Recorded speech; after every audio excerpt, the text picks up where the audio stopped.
और चलिए अब आगे बढ़ते हैं, आपको एक बड़ी अपडेट देते हैं। केजरीवाल की गिरफ्तारी पर दिल्ली में सियासत तेज हो गई है। एक तरफ तो आम आदमी पार्टी उपवास पर है और दूसरी ओर बीजेपी भी प्रदर्शन कर रही है। बड़ी खबर है कि आज देश भर में आम आदमी पार्टी का उपवास है। देश भर में आम आदमी पार्टी उपवास करेगी।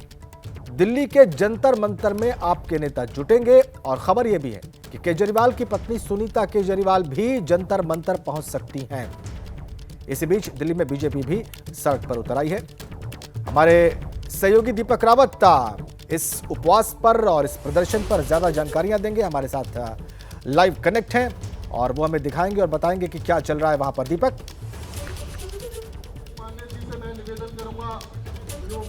जी, इस वक्त जंतर मंतर पर हम लोग मौजूद हैं। पहले आपको मंच की तस्वीर दिखा देते हैं जिस पर एक अरविंद केजरीवाल की बड़ी तस्वीर लगी है सलाखों के पीछे की, और लिखा हुआ है केजरीवाल को आशीर्वाद। सामूहिक उपवास सुबह 11 बजे से शाम 5 बजे तक का रखा गया है और सीधे तौर पर आम आदमी पार्टी के जितने भी बड़े चेहरे हैं वो सब इस वक्त आपको धीरे धीरे मंच पर आते हुए नजर आ रहे हैं। यहाँ पर मेयर बैठी हैं शैली ओबराय, स्पीकर रामनिवास गोयल बैठे हुए हैं, डिप्टी स्पीकर राखी बिरलान बैठी हैं, जैस्मिन शाह नजर आ रहे हैं, दुर्गेश पाठक नजर आ रहे हैं और इसी तरीके से तमाम नेताओं को यहाँ पर जुटने के लिए कहा गया है। एक तस्वीर मैं आपको पीछे की दिखा देता हूँ जहाँ पर लोगों के लिए भी तैयारी की है ताकि ज़्यादा से ज़्यादा संख्या में लोग यहाँ पर पहुँचे।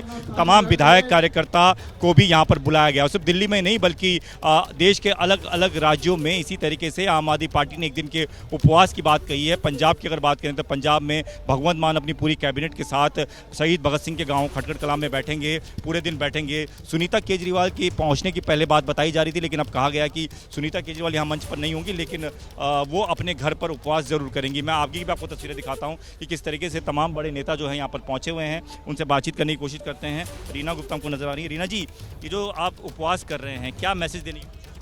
देखिए, जब देश में ब्रिटिश हुकूमत थी तब गांधी जी उस हुकूमत के खिलाफ, उस तानाशाही के खिलाफ अक्सर उपवास करते थे। आज देश में वही हालत है कि मोदी जी ने अरविंद केजरीवाल जी को और विपक्ष के बहुत सारे नेताओं को जेल में डाल रहे हैं, उनकी आवाज़ दबाने की कोशिश कर रहे हैं।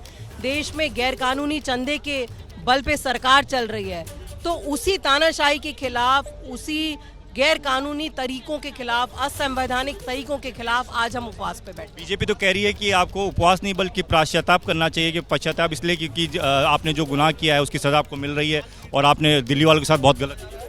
गुनाह अगर किसी ने किया है तो सिर्फ भारतीय जनता पार्टी ने किया है। पिछले 10 सालों से उन्होंने देश में जिस तरह के गलत काम किए हैं, जो वादा खिलाफी करी है, उन्होंने जो भी उन्होंने वादे किए थे कि रोजगार देंगे, बढ़िया स्कूल देंगे, ये सब देंगे, कोई उन्होंने वादा पूरा नहीं किया है। तो वादा खिलाफी के खिलाफ भी आज लोग सामूहिक उपवास पे बैठे हैं। तो ये आप सुन रहे थे रीना गुप्ता को जो बता रही थी कि सामूहिक उपवास है। मैं आगे की भी तस्वीर आपको दिखाता हूँ कि कैसे जो है धीरे धीरे विधायक यहाँ पर जुटना शुरू हो गए हैं और ये पूरे देश भर में मैसेज ले जाने की कोशिश है आम आदमी पार्टी की कि किस तरीके से जो है वो यहाँ पर लोग जुटें और घर घर तक ये मैसेज पहुँचे कि ये जो उपवास रखा गया है ये इसलिए रखा गया है कि अरविंद केजरीवाल जो कि जेल के भीतर उनको ताकत मिल सके। कहाँ से आए? दिल्ली से हूँ। क्यों करना पड़ रहा है उपवास? सरकार तानाशाही कर रही है, किसी को लोकतंत्र चलने नहीं देना चाहती, इसलिए कर रहे हैं। और किस लिए? भाई केंद्र की सरकार है, वो तानाशाह हो रही है। किसी भी लोकतांत्रिक चुनी हुई सरकार को राज करने का हक है, उसको जेल में डाल करके क्या करोगे?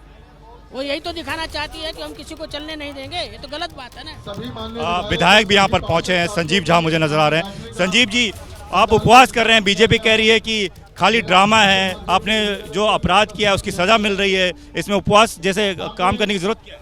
हाँ, वो ड्रामा इसलिए कर रहे हैं कि भारतीय जनता पार्टी में सभी भ्रष्टाचारी शामिल हो चुके हैं, तो ईमानदारी से काम करने वाले लोग उनको नाटक करता हुआ दिखता है। प्रधानमंत्री जी तो मंच से कह रहे हैं कि भ्रष्टाचारियों को छोड़ेंगे नहीं, भ्रष्टाचारियों को छोड़ेंगे नहीं। का मतलब ये है कि भ्रष्टाचारियों का भारतीय जनता पार्टी में शामिल करा लेंगे। भाई 2014 से 25 बड़े नेता जिन पर ईडी की कार्रवाई चल रही थी, जिनका भ्रष्टाचारी कह रहे थे ये, उसमें से 23 जनता पार्टी में शामिल हो चुका है। तो वो कह रहे हैं भ्रष्टाचारी की जगह मेरे पार्टी में है। मैं देश की जनता से कहना चाहता हूं कि अगर इस देश से भ्रष्टाचार मुक्त करना है तो भाजपा से मुक्ति पा लीजिए, जिससे अपने आप मुक्ति पा हो जाएगी। भारतीय जनता पार्टी फंस गई है। अरविंद केजरीवाल को जेल भेजने के बाद अब देश की जनता इससे बहुत नाराज है। देश जनता तो कह रही है कि अरविंद केजरीवाल दिल्ली में तो अच्छा काम कर रहा था, लोगों की बिजली मुफ्त दे रहा था, लोगों को पानी मुफ्त दे रहा था, गरीबों को अच्छी शिक्षा दे रहा था, अच्छे स्वास्थ्य की सुविधा दे रहा था, बसों में लोग यात्रा फ्री दे रहा था, 1000 रुपया महिलाओं को देने जा रहा था, बंद क्यों कर दिया जेल? ठीक है, ये तो पूरे देश को मिलना चाहिए। तो अब ये पूरे ठीक है, देश में सवाल खड़ा हो रहा है, पूरे आ देश गई के लोग बात पूछ आम आदमी पार्टी के नेताओं की, और इनकी भावनाएं भी हमारे दर्शकों तक पहुंची हैं और इनके तर्क भी हमारे दर्शकों ने देखे हैं। बहुत धन्यवाद आपका।